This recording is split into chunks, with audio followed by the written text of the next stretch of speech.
There was a more tragic ending in Grant County where a 19-year-old driver died. His car flipped into high water. News Channel 15's Drew Blair is back from that scene. And Drew, you found out there were warning signs ahead of the spot where this driver went off the road. And that's why police say this is a deadly mistake that can happen anywhere and can be avoided.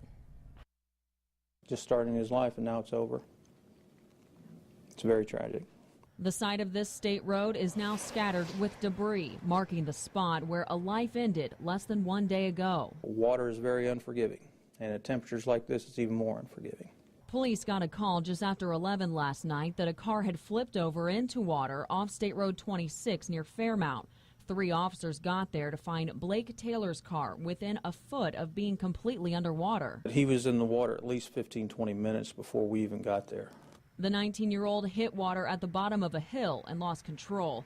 Lieutenant Ed Beatty says high water in the area is not unusual. It runs off from farmland and gathers in low spots. There were high water signs out, but evidently he came up on it and went into the water. Plus, at that time, the temperatures were dropping, so the edges, either entry and egress on that water spot on the road was probably freezing. It's been 15 to 20 years since the lieutenant has seen the water so high it crossed the road.